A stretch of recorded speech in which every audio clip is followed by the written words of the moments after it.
Miling tabiriba pumnapu saramna oksere ngasigi video asidi Manipurda hauzik yam kana irang budi kana tawragasu tangai fadaba information amakakni aigi video gi content haitare channel gi content siga khara khazik khenaragasu masi tangai fadaba hauzik India government gi site gi haitare Aadhaar update tawnabagi damakta yam kana hairibase laiba 14 September stage da Aadhaar update tawbagi matam su loire hauzik phawbagi manungda domna Aadhaar se update tahau taragadi free of cost ta paisa sungchang sangdana adomna paibiriba mobile adudagi ilai na dumak update tawba yabagi option adu piri karigumba 14 February sidagi September sidagi kitang hek chondagi bada rupa yang khai haiba tare 50 rupees charge lawba hairibasi India government na ekoi Manipur gi damakta tonga na especially koi matam extend to birakadaba leitabanina koi Manipur leibak si amna lairingi waringi sarak sida koi Manipur pumbadagi miyam pumbadagi rupa yang khai khong gi bataragadi Manipur gi economy se to matik down chatana laingi sida koi gi paisa sing se am kamu maram sadana government da koi na tax ki type gi ga dogo sidagi koi matam lairingi matam da koi aktok chahungnaba amasung irang kalabasu kanna masi tangai fadana tawdaba yadaba pot ama oibuna maram orga Aadhaar se update tawnabagi information bu pijabni hairiba ngasi gi video sida ma taw karamna changlaga hairiba website tu dagi Aadhaar update tawgani documents sing kari update tawba yai loinana hairiba sigi procedure si mataw karamna tawgadagi haibase screen recording tawrakanda hawbadagi loy phawbu ucharake amadi hairiba Aadhaar asi update tawbagi option sing asi mobile phone da yabana maram orga ilai na adomna Aadhaar gi center sing da chatragasu adomna paibiriba ngasi video si yengbiriba adongi mobile phone adudagi yamna line tawba yagadaba option am oibuna maram orga Aadhaar update si matam laringi matam da tawthokpina bi damakta ina ngasi video si samjarakpani ngasi video gi loisalakpa saruk maning thangba sarukta screen recording tawraga hairiba Aadhaar si mataw karamna update tawgadagi haibudu miyeng tamina si amu hakam charke Going Aadhaar update tawnabagi damakta adongi phone da yarba Google natragana kogi search bar da Aadhaar haina type tawbi matamda suggestion da Aadhaar so dum thole makha da click tawrakanda first da uriba website che sidaista leiriba sidaista Aadhaar update service natragana website sida dumak click taw matamda kogi website chi manungda changani aduga Aadhaar update services se masidaista click tawba or natragana update hairibasida click taw matamda the upload document in support of identity and address free till 14 September 2024 and thai si makhada click to submit haina leise click sta tobi matamda stage da option mala ane ba Aadhaar number type tawnabagi adongi Aadhaar number do type tawbiro ai gi oin hoji Aadhaar number ai gi Aadhaar number se type to sinjarage aduga makhada uriba moigi captcha se 4R7X3 na leise ai gi oin sumai lae aina si type tawjarge aduga adom gi tongan mu number tholakane adu type taw matamda login with OTP sta click tawra matamda makhada mukamu koigi adongi Aadhaar dona mobile number ga restart taw tardi OTP la aneba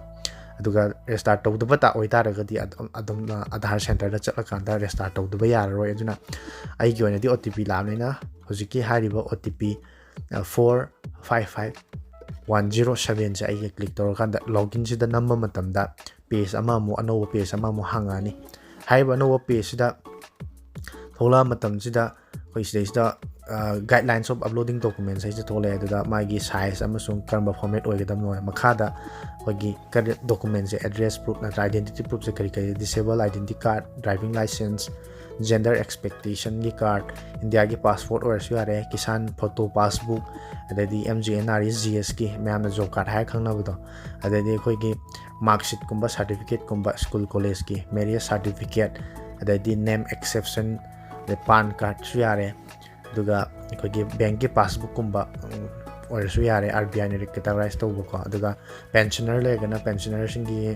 book or yare duga photo ID card hai to government issue to ba ready pensioner gi induction document na ration card su leire ko ration leire ST OBC certificate kumba dai school gi high school living certificate as class 10 gi certificate or yare dai to government na pi any document ama hekta yare aduga makhada voter identity card hai se ko myam loina voter card lai na do click to matamda mansu main thola ni document ki advisory hai tare adu da ko okay da click to bi bugan da ko gi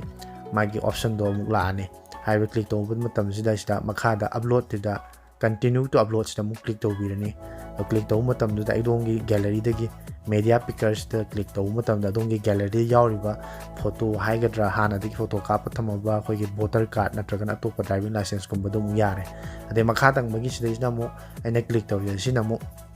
kanone address proof kine sida su loina document mayam am piri hariba document mayam simungda domda leiba khogi ama hekta select to boyaiba says su voter card ke options yaubne aduna voter card ke maning thangba su address yaubudo adu utpira loire aduda hariba do select to kanda click tawga upload tawrani masai du chap manana khoina masai gi makha da laiba options sidagi sum chinghala yengbiro khwai last ta yaubne chinghala sum yeng matam sida voter card ke option je thola ni voter card ke option je select to biro domna voter card ke option je select to matung duda sida ina se voter identity card je voter identity card je sida ina select to matam sida masai du ko chamana na masai gi select to matung da upload to bi option do lakane ba adu upload to bi option la document advisory sida okay nambirani okay nam kan makha da view document and upload documents nam kanda continue to upload sida click to birani aduga click tawraga hairiba chap mana nang sai ke chap mana dongi gallery de media picker si tawra kanda gallery de yauriba voter card ke maning thangba saruk to select tawraga upload to bi khra lore aduga mathangi makha ge next da low matam number matam da submit to khrani aduga update to gi option je loire aduda sida leiriba mana voter card khaktang haibwani driving license or SBI pan card or SBI haina option mayam piriba mayam singdugi manung dagi adom da leiba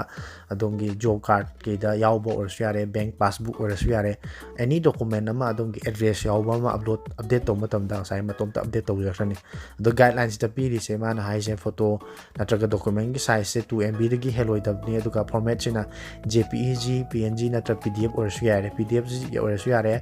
JPEG hai se phone dai kapa photo gi format adu JPEG sum lakpa su yaubna du or SBI adum mayamna paibiriba phone dagi ilai laina sida uriba khogi myAadhaar.udai.gov.in hariba website che da login tawraganda sigi option sing che click tawraga hana update sing tawthokna bai damakta atomgi phone duna hoi voter card natragana driving license kumba ma hana photo kapaga crop tawraga fazana clear oina thambiro aduga haiba option sing che click tawraga dumak ilai line update tawba yabane aduga sida mayamna screen da urise free till 14 September haina haise 2024 haise sibaugi manung sida tahoba taragadi ngasai gi lupa yankhai gi charge to su lawroi aduga ilai line isana dum tawjar su yare aduga ngasai mamangda panjakriba mobile number update tawdaba Aadhaar ga mobile number ga link tawdaba oiba taragadi Aadhaar center gumba amda chatlakanda tawdragadi madugi option dumade mobile number link tawbudi phone dagi yadabni na dumaina tawbiba tare masina koina ngasai gi lupa yankhai do yam chawba amount natti hainabdi mayamna khanbirambadi ai adubu lupa yankhai se koi Manipur da lariba mi lakh ya sidagi pulap lau ki taragadi Manipur gi paisa se maram jadana ji waring matam da chatkhibudu pamda bai da makta mayam da haija masini ngasigi Aadhaar update ki matang da semjaba akoi video se meng ta video singa video sibu like to sing biramo channel asibu subscribe to dribor gadi channel asibu su subscribe to sing biramo tung da su asigum laba amadi kanaraba technology ga mari lena ba amadi mobile phone singi matang da anoba video kya yeng binam gi da makta asigi oina di video si matang asida question jari